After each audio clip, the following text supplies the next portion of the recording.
hi takes many. I don't know how video bloggers do this, it's fucking horrible.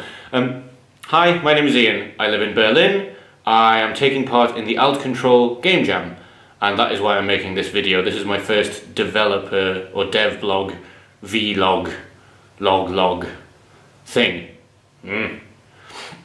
So, full disclosure, this is my first game jam, never done anything like this before. Also, first game, never made a game before. My sum total of experience is when I first moved to Berlin, I had a little bit of time on my hands, so I downloaded Unity and spent a little bit of time just playing around with it, used Playmaker a bit, but still don't really know my way around it very well. I have zero art experience and I don't know any programming languages.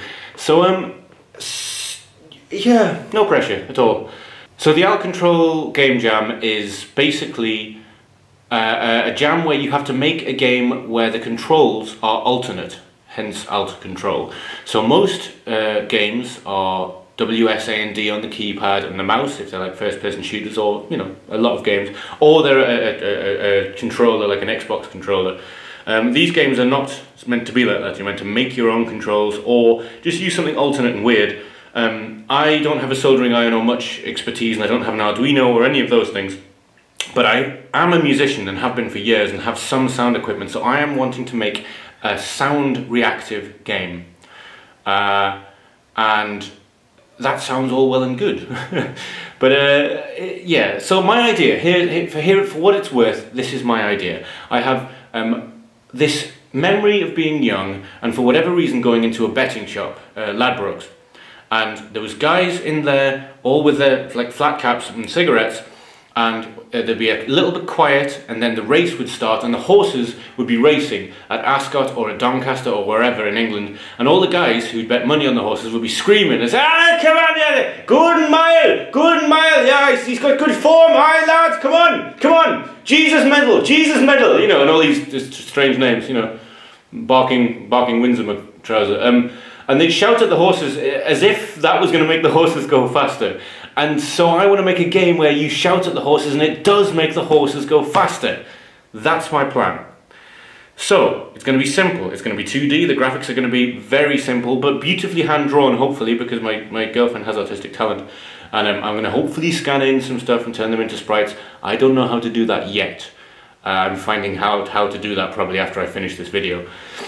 So, 2D, sprite-based, with animation and with microphones. Hopefully four players, 4 microphones. The more you shout at your horse, the faster the horse goes, and whoever wins, wins.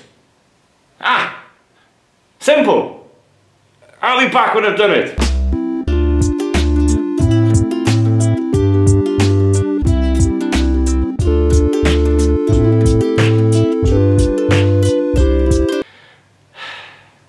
That was a lie. I've already spent a fair bit of time in between work and other life things researching how this would be possible to do with the little knowledge that I have. I did, like, here's where I am with Unity. I tried to bash together a very simple sort of like Space Invaders clone. It was slightly different. It was 3D and you fired the things outwards across a field to things that were trying to fall on the field, but it was still very similar.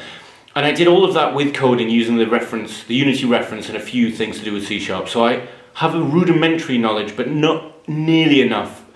I can code C# like I can speak German at this stage, which is, if I spend a lot of time agonizing, I can maybe get a sentence out, and yeah. So luckily, in the asset store, the Unity asset store, there is a studio called Alzheimer's Studios who've released a thing called Mic Control, which actually seems to do a lot of the work for me that I need. It's a scripting asset which takes what's happening with the microphone and gives you values for loudness. And so essentially, it's kind of what I need, the top and bottom of it. I've got it now working, and I'll get a screen grab of their example and how far I am so far to put up on the screen. Got it working now that when I speak into my microphone, it has a reaction on the screen. Their example is a cube. When you speak into the microphone, the cube gets bigger and smaller in time with your speech. So this is the example I may have just been talking about in the video of mic control. So that's a cube, and the loudness variable from the mic control script is changing the scale of this cube, and I plan to use that value to make the horses move. And I've managed to, with my rudimentary coding knowledge and my rudimentary animation knowledge, make a horrible animated sprite of a horse move across the screen when I speak to it. Go on! Go on! Go on! Go on, go on, go on, go on, go on, go on, go on, go on, go on, go on, go on, go on. No, go! Go! Go! Now, to me that is a massive achievement. I have never... However, the rest of the time has been horrendously frustrating, because doing that is one thing, and reading through the code and pretending I understand it is one thing, but going beyond that and trying to get it to recognize multiple sound input sources is the big hurdle I am facing. Because if I can't get the computer to see more than one audio source and to feed that information into mic control inside Unity, which does have multiple options for sources, but I don't think it has multiple simultaneous options for sources. If I cannot get over this hurdle, I cannot make this game, and I don't have the coding knowledge to change the code that they have given me. Which is a problem, because if that's the case, then I need to change my whole game idea. I do have a backup plan, but I'm not going to go into that yet.